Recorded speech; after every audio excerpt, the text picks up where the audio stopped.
Hi everyone. First of all, let me introduce myself.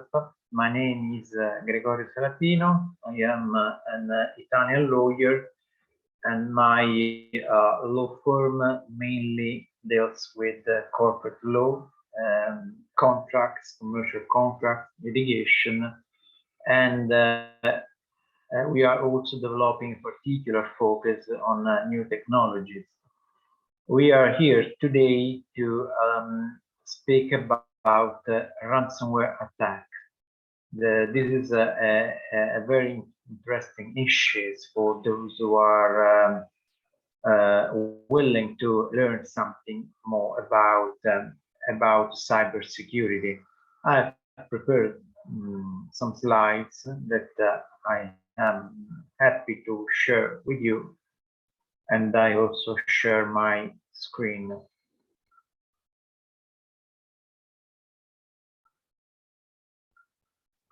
So, dealing with a ransomware attack, I am explaining today what are the main actions that a company should carry out in order to prevent a ransomware attack, and also those actions that must be taken after it has happened that the company has been attacked.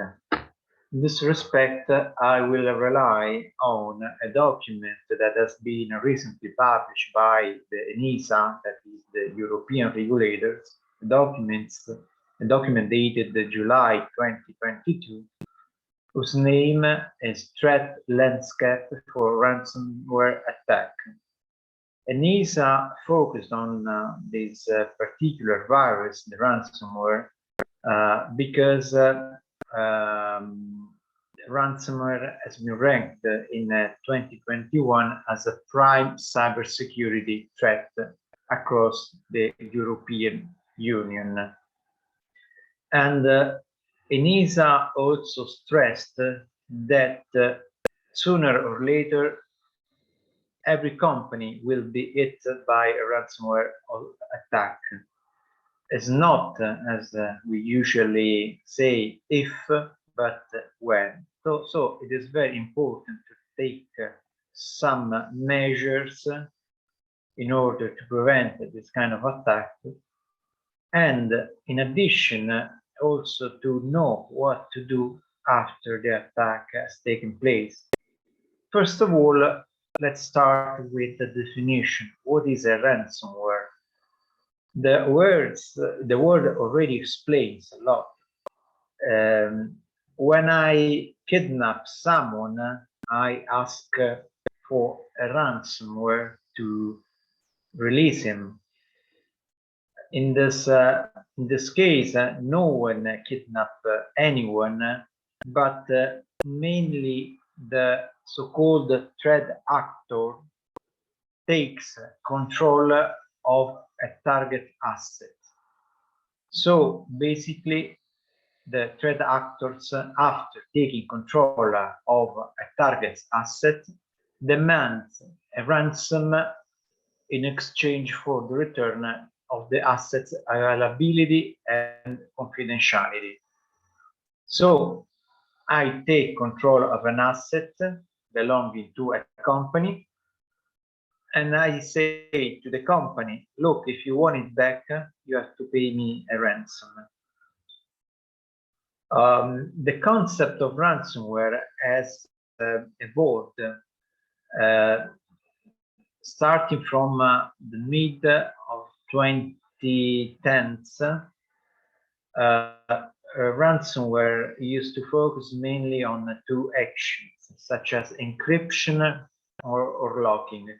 So the family of ransomware was divided into two categories. We had encryption ransomware and locking ransomware.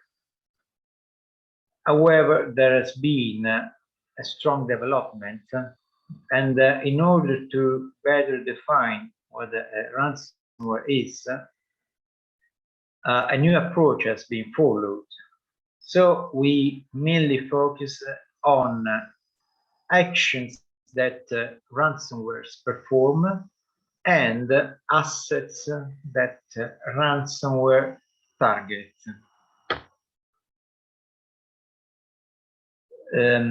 We start with the actions. There are 4 core actions. LEDs. We will use this acronym. LEDs stays for lock, encrypt, delete, and steal.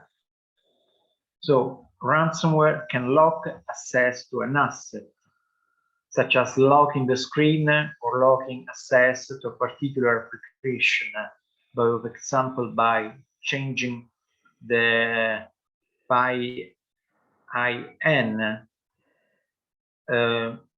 It can encrypt an asset by making it unavailable to the target. It can steal an asset, or the worst, it can completely delete an asset. So these are the 4 actions that a ransomware can perform. And as far as assets are concerned, the definition of asset includes everything that is a value for business. The most common targeted assets are files and folders, but recent developments have shown that ransomwares also target other assets, such as databases, web services, content management systems, screens, MBR, MFT, and other. So basically, what defines an asset, a ransomware? A ransomware is defined by the 4 actions, LEDs, and the assets they target. There are 5 stages of a ransomware attack. So basically, at the moment, there are these 5 stages are initial access, 1, execution, 2, action on objectives, 3, blackmail, 4, and ransom negotiation, 5. So the initial access is when the ransomware gets access to an asset. It usually exploits software vulnerabilities. So it means that if a ransomware can get access, the computer has some vulnerabilities. But in many cases, also human action plays a crucial role, because many times a ransomware has an so-called initial access through stolen credentials, phishing, or others. It happens that we receive daily a lot of email in which someone invites us to click on a link. It happens also that these mails seem to have been sent by banks or more in general reliable operators. My recommendation is never clicking on these links because they are getting better and better in copying mails of authentic organization. But what I recommend, if there is a doubt, make a call to, by example, to your bank and ask, did you send me this email in which you asked me to click on the link? And you will discover that in most of cases, the bank didn't send anything. So never rely on someone that asks you to click on a link, or pay also attention when there is an email coming from an unknown sender that asks you to download an attachment. So initial access. Stage number 2 is the execution. The execution is when the ransomware starts to study the target. It moves laterally to other computers and employs attack techniques to ensure that more assets are found to be exploited. Between the initial access and the execution, so we can say that it's a kind of study stage that the ransomware uses to have a better knowledge of the assets. The ransomware in this period of time try to take some actions aimed at hindering possibilities of the computer to defend himself. So basically the ransomware kills the security software and stops other programs that can interfere with the ransom's actions. And so the ransomware can now move around the system, find files, folders, and other assets that can be infected, can move laterally, can widespread through the net, can find other assets and computers, and so on. So now the situation is ready for the deployment of ransomware. I want you to focus on this. Before a company realizes that it has been infected by a ransomware, it takes time, because these stages take usually weeks. From the initial access, the second stage, that is the execution, where, as I said, is a kind of a study phase. Then we have stage number 3, that is action on objective. That is the stage in which the ransomware attacks the availability and the confidentiality of the targeted assets. Now the infection has taken place, and so the system is now in danger. We arrive now to stage number 4, that is blackmail. So after the availability of assets has been compromised, the threat actors blackmail the company. The blackmail stage is composed of 3 components. First, communication. The threat actors inform the target about what is happening. They say, look, we have affected your systems, so your assets are no longer available. Second component is threat. Threat actors says to the company that if they do not meet their demands, they will suffer consequences, and they can see that they can be data leaks, deletion of access, reselling data to the higher bidder. So basically this is a very important kind of threat, because once the threat actor has your data, not only it can make it public, but it can also sell them to the better bidder. and in many cases, a better bidder could be your competitor. And so the third component is demand. That is what the actors expect to obtain from the situation. So basically, in most cases, actors demand monetary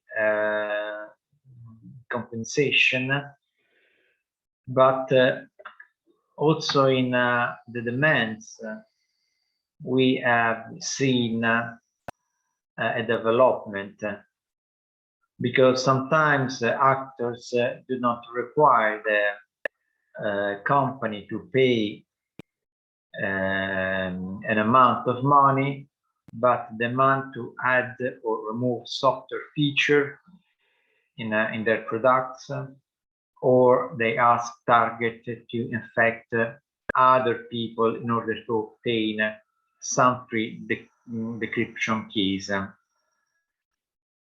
And yes, we have also to stress that today it's very common for threat actors, after they have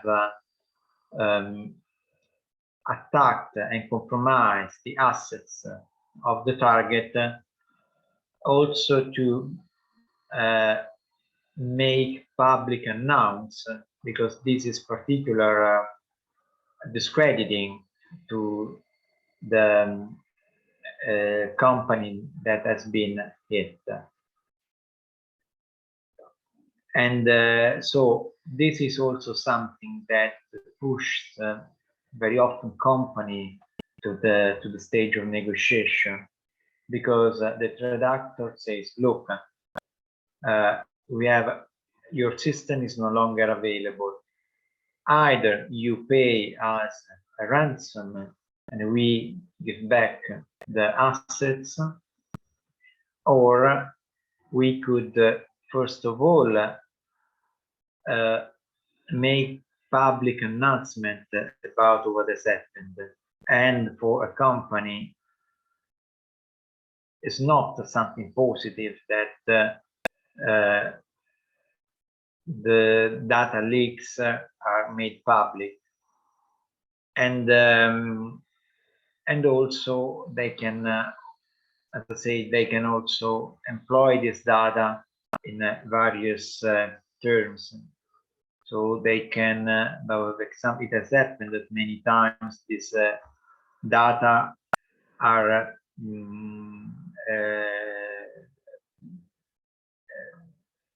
made public in website, or they can be sold to a competitor. So we arrive to stage number 5, that is negotiation.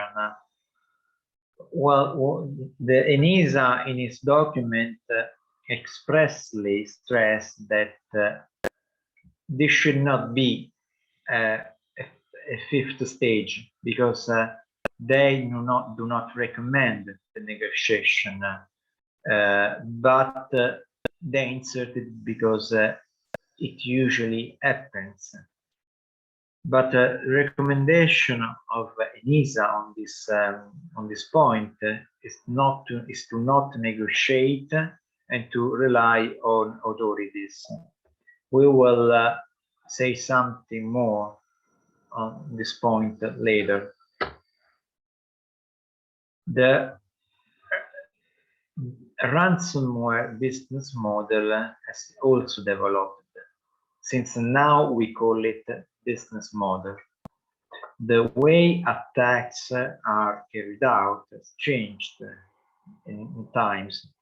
We have started from individual attackers, usually I would say nerdish people who try to hack a system, individual attackers. So basically it was a single individual or a very small group. Then there has been a progression, because ransomware attacks were organized by bigger groups. and so they were cooperating in the various stage of attack. But now there is this new, let's say, modality of attacking a company. We now call it ransomware as a service. It's the so-called the next step. Basically, there is a threat actors group that has developed a platform, and they, let's say, rent this platform to third parties. And so there are these third parties that organize the stages of the attack. So basically, many cases the platform also develop the ransomware that will attack the company, and so basically now almost everyone can conduct ransomware attack, because even if you don't have a platform, you can rely on a platform that has been built by someone else, and then the so-called affiliates that rely on this platform can carry out all the stages of the attack. So for the threat actors that have realized the platform, there are more possibilities of business, because they can have revenues both from renting the platform, but also, I mean, a part of the ransom that the company pays goes to the threat actors that have realized the platform. And so this is the next stage, and it shows how ransomware attacks are becoming more and more elaborated, and which requires a higher level of attention. So now we arrive to the most important part of the presentation, that are the recommendation. There are two slides. The first one is about how to prevent a ransomware attack. As I said, even ENISA stressed that sooner or later it will happen. And the second slide is what to do after a ransomware attack has taken place. So, how to prevent a ransomware attack? We will recommend some measures. First of all, I read the slide because it's easier. Backup of all business critical files and personal data, and keep it updated. In particular, apply the so-called 3-to-1 rule of backup, which means for all data, 3 copies, 2 different storage media, and 1 copy off-site. Another measure is to keep personal data encrypted and use appropriate risk-based control, because if you encrypt your personal data, the most important one at least, the ransomware, in order to have access to it, first have to decrypt this data and then use another encryption code. So run security software in your endpoint devices that can detect most ransomware. So that is very important, that to be updated with these defense devices, because ransomware develop always more abilities. So also to maintain internal policy updated, because it may happen that, privacy and cybersecurities are still felt as something that you have to do it once and then you're free. Instead, the point is that what can be used today to prevent attacks will not be enough in 1 year from now. So it is better to have updated policy. And then it is also important to keep the best industrial practices, such as network segmentation, up-to-date patches, the regular backup, appropriate identity, credential, and access management. It is also important to conduct regular risk assessment and to take out a ransomware insurance on the basis of this risk assessment. It is also important to restrict administrative privileges because it is not necessary that everyone in the organization can have access to all data and the systems of the organization. And a last recommendation is to familiarize with the local government agencies that provide assistance on ransom incident and define protocols to follow in case of an attack.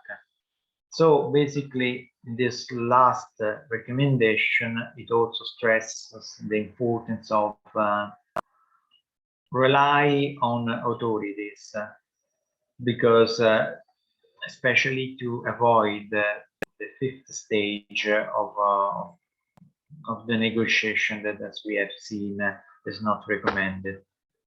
So, but what a company should do if, notwithstanding all the followed, all that recommendation, the attack has taken place. So the first recommendation is to contact the national cybersecurity authorities.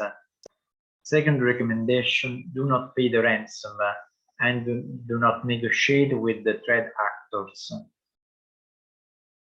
Under a technical standpoint, quarantine affected systems. So it can be important in order to prevent that the virus can spread all over the system. Then there is also another interesting recommendation, that is to visit the No More Ransom project. That is a Europol initiative that can decrypt 162 variants for ransomware and then lock down access to the backup system until after the infection gets removed. Another important recommendation that not always is followed is to share information with authorities about the ransom incident. Usually companies are not so keen on sharing information on the incident because this can cause discredit in any case, but it is important because giving to the authorities the most accurate information help them to deal better with the further attacks. And so this is very recommended. And so we can say something more about this recommendation not to negotiate with the threat actors. Of course, if they expect that a company will negotiate, they will go on making further ransomware attacks. It is an incentive because otherwise, if everyone would not negotiate, they would maybe lose interest in carrying out this attack. The point, however, that ENISA stresses is that even if you negotiate and you pay the monetary amount that the reductors require, or you adopt the other measures that they want you to adopt, you cannot be sure that you will get back your data, because maybe it may also happen that they give you back and you try to decrypt them and you cannot. So because the data are forever ruined. And so when you decide to pay the ransom, you should always consider the cost of paying the ransom and not having the business back online. So that is very, very important. So my presentation is over. These are the contact details of my law firm. If you want to have more information about this topic, please contact me. I will be very happy to discuss with you these and other topics. The last slide is who I am, but I have already introduced myself. I can stop to share my screen, and also I can stop recording. Thank you so much for your time.